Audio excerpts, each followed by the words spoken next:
Inseneripäevale võiksid tulla sellepärast, et kuulata põnevaid inspireerivaid kõnesid, osaleda erinevates tehnilistes töötubades ja aru saada, kas sinus võiks olla tulevast inseneri.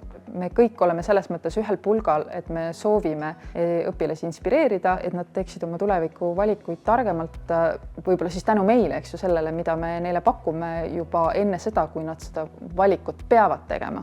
Kogu Eesti ju seisab selle eest, et meil oleks tulevikus insenere. Tegelikult on eriti tähtis, et lapsed saaksid kogu aeg millegile käe külge panna, sest see toetab nende mõtlemist. Eriti on vajalik, et nad saavad reaalselt kokku inimestega, kes seda teevad ja teiselt poolt just nende noortega, kes seda asja ka ise õpivad. Üks asi on see, mis on vajadus, teine asi on see, et tuleb ka proovida erinevaid asju oma elus, et hästi lihtne on minna õppima keeli või mingisuguseid muid selliseid humanitaarerialasid, mis on veidi võib-olla laialivalguvad, aga tehnilised erialad on tegelikult üpriski spetsiifilised ja tihti on nii, et selle eriala järgi on nõudlus ja neid spetsialiste tegelikult ei ole ja ütleme niimoodi, et tehniliste erialade spetsialistid saavad oma karjääri edendada ka päris palju välismaal, mitte ainult Eestis. Ma arvan, et see on väga suur boonus samamoodi, sest et tänapäeval noored ju päris palju reisivad ja vaatavad ka välismaale igast õppimise ja töötamise võimalusi. Et ei tasu karta seda, et näiteks mul ei ole matemaatikas kõik 5 või ka 3 poisid saavad insenerideks. Tehnilised erialad on julgetele ja tulevikku vaatavatele õpilastele.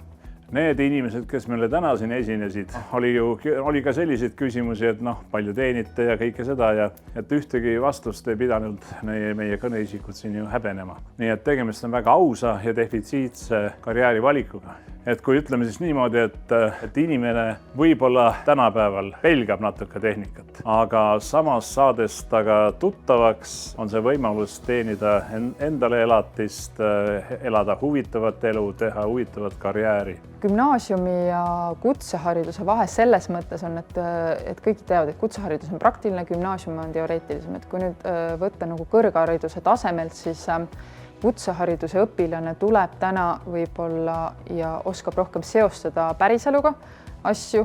Et selles mõttes nagu kui panna, et me ei saa võrrelda kutseõpilast ja gümnaasiumiõpilast, need ei saa ühele pulgale panna, sest need on nagu tegelikult selle ühe pulga 2 erinevat otsa. Pigem tihti, ütleks isegi tõesti, et inseneeria valdkonnas näiteks on väga hinnatud ülikoolis juba praktiliste teadmistega õppijad. Tihti võib juhtuda, et neil on isegi igavkoolis, sest et neil on olemas juba nii palju teadmisi, mida sellel gümnaasiumi õpilasel ei ole. Kui me võtame kas või näiteks ehitusinseneri eriala, eks ole, siis kutseõpilane, kes on juba siin ehitanud konstruktsioone, et ta teab, kuidas asjad toimivad. Samas gümnaasiumi õpilane, eks ole, võib-olla on tugev füüsikas, temal on mingisugused muud teoreetilised teadmised ja ta ei oska eluliselt võib-olla seostada oma teoreetilisi teadmisi praktikasse.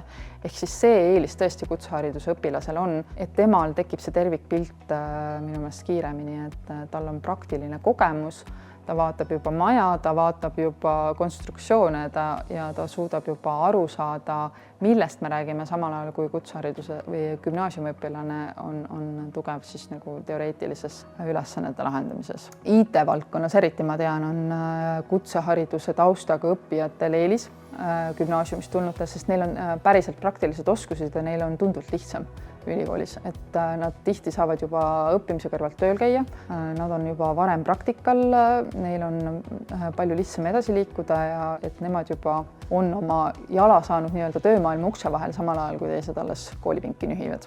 Inseneeria sobib absoluutselt tüdrukutele ja meie inseneripäevad, kõik 3 inseneripäevas siiani on seda näidanud, sest iga kord meil on olnud mõni naisinsener, kes on esinenud. Täna esines meile üks ehitusinsener Merli Tamme. Ega ei ole mingit vahet, kas oled poiss või oled sa tüdruk, insener võid sa olla alati, sest et ajud on meil kõigil ühtemoodi ja mõtlema peame kõik ühtemoodi, et sellise klišee võiks nagu küll nurka juba täna heita. Nagu ütles meie Pärnu silla ehitusinsener, naisterahvas, ta pole kunagi käinud konkurssidel. Alati on keegi võtnud varrukast ja ütlenud, kuule, et me kuulsime, sa tulid sealt ära, et kas sa meile ei taha tööle tulla. Eks? Nii et ma väga loodan, et ka meie kooli lõpetajad on sellised hinnatud inimesed tööturul.